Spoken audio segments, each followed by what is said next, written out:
এই যে সংবিধান সেটি অ্যানাক্রনিস্টিক হয়ে গেছে এবং সেখানে ভারসাম্য বারংবার কাটা ছেঁড়া করে এবং উইথ ডিউ রেসপেক্ট শুরুতেও কিন্তু ভেরি স্টার্ট ওয়াজ ফল্টি।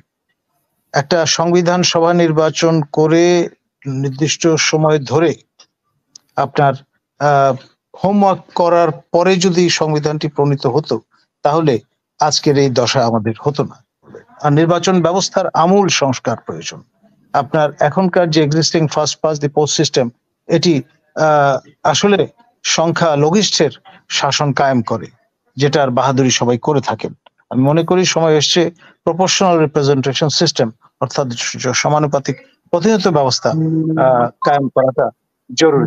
আমি একটা ঐতিহাসিক দৃষ্টিকোণ থেকে সবসময় বিশ্লেষণ করবার চেষ্টা করি যে পুলিশ বাহিনী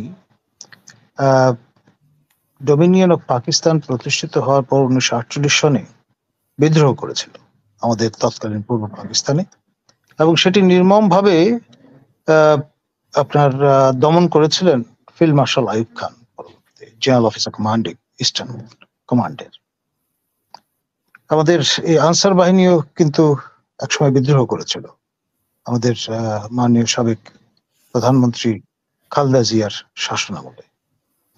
আর বিডিআর বাহিনীর বিদ্রোহের কথা তো বেশি দিন আগের কথা নয়, আমরা সবাই জানি।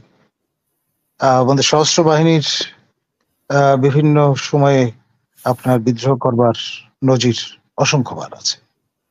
তো ফলে সবচেয়ে বড় যে সমস্যাটা আমাদের জাতিগতভাবে সেটি হচ্ছে ডিসিপ্লিন রেস্টোর করা। ডেফিনেটলি আজকে যে কাণ্ড হয়েছে এটা কোনোভাবেই একটা শৃঙ্খলা বাহিনীর যে মূল আদর্শ তার সঙ্গে যায় না। যারা আজকে সচিবালয়ে এই নিন্দনীয় আচরণ করেছেন ইউনিফর্ম পরে, তাদের অবশ্যই they should be taken to task এবং দৃষ্টান্তমূলক যদি বিচার এবং দণ্ডের ব্যবস্থা না করা হয় তাহলে আমি বলবো যে এই ধরনের প্রবণতাকে আশকারা দেওয়া হবে। আমি যেটি বলবার চেষ্টা করছিলাম, প্রতিটা বাহিনীর এই দীর্ঘদিনের নানান রকমের বঞ্চনার র্যাঙ্ক এন্ড ফাইলে অভিযোগ আছে এবং সে কারণেই আপনি খেয়াল করে দেখেন সেই 75-এর নভেম্বরের সিপাহী জনতার যে বিপ্লব, সেটার ফলে এই দীর্ঘদিনের ব্যাটম্যান প্রথা সেটি কিন্তু বিলুপ্ত হয়েছিল। আমাদের রিটা আপা শ্রদ্ধেয়, আমরা একসঙ্গে অনেকদিন কাজ করেছি ইলেকশন মনিটরিং ওয়ার্কিং গ্রুপে। তিনি নির্বাচন পর্যবেক্ষকের দায়িত্ব সুন্দরভাবে পালন করেছেন। তার যিনি হাজব্যান্ড ছিলেন তিনি সশস্ত্র বাহিনীতে ছিলেন এবং তিনি জানেন সেনা কালচার সম্পর্কে এবং তার জ্যেষ্ঠ সহোদর আমাদের শ্রদ্ধেয় শফিকুল গনি স্বপন মহোদয়, তিনি আমার জানা মতে বাংলাদেশ সরকারের প্রথম এবং শেষ এখন পর্যন্ত আপনার প্রতিরক্ষা প্রতিমন্ত্রী দায়িত্ব পালন করেছেন। তার সঙ্গে অসংখ্যবার ইন্টারঅ্যাক্ট করবার সৌভাগ্য আমার হয়েছে। আমাদের তারিকুল গনি চাথাম ভাইয়ের হাত ধরে আমরা কিন্তু এই ইলেকশন মনিটরিং এর আপনার যে দীক্ষা সেটি পেয়েছি এবং তার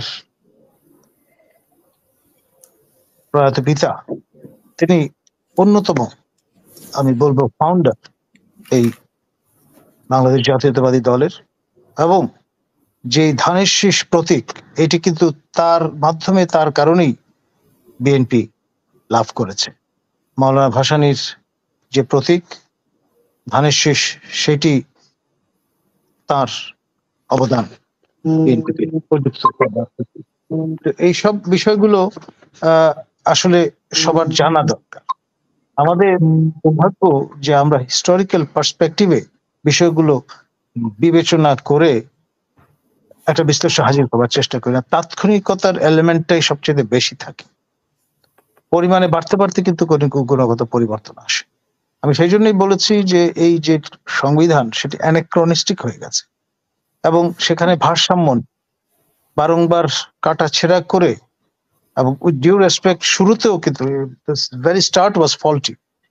একটা সংবিধান সভা নির্বাচন করে নির্দিষ্ট সময় ধরে আপনার হোমওয়ার্ক করার পরে যদি সংবিধানটি প্রণীত হতো, তাহলে আজকের এই দশা আমাদের হতো না। আমাদের মহামান্য রাষ্ট্রপতি এবং মাননীয় প্রধানমন্ত্রী এই দুটি পদের যে ভারসাম্য ক্ষমতার, সেটি একেবারেই অনুপস্থিত। সুতরাং সময় এসছে, দ্রুততম সময়ে সাধারণ নির্বাচন নয়, সংবিধান সভা নির্বাচনের আয়োজন করতে হবে এবং একটি দায়িত্ব থাকবে, সেটি হচ্ছে যারা নির্বাচিত হয়ে আসবেন তারা অখণ্ড মনোযোগ দিয়ে লম্বা সময় ধরে আপনার একটি মহান যুগোপযোগী সংবিধান আমাদের প্রদান করবে। আর নির্বাচন ব্যবস্থার আমূল সংস্কার প্রয়োজন। আপনার এখনকার যে existing first pass the post system, এটি আসলে সংখ্যা লঘিষ্ঠের শাসন কায়েম করে, যেটার বাহাদুরি সবাই করে থাকেন। আমি মনে করি সময় এসছে প্রপোর্শনাল রিপ্রেজেন্টেশন সিস্টেম, অর্থাৎ সমানুপাতিক প্রতিনিধিত্ব ব্যবস্থা কায়েম করাটা জরুরি। তা না হলে আমরা যেই তিমিরে আছি সেই তিমিরেই বারবার ঘুরতে থাকবো। ধন্যবাদ।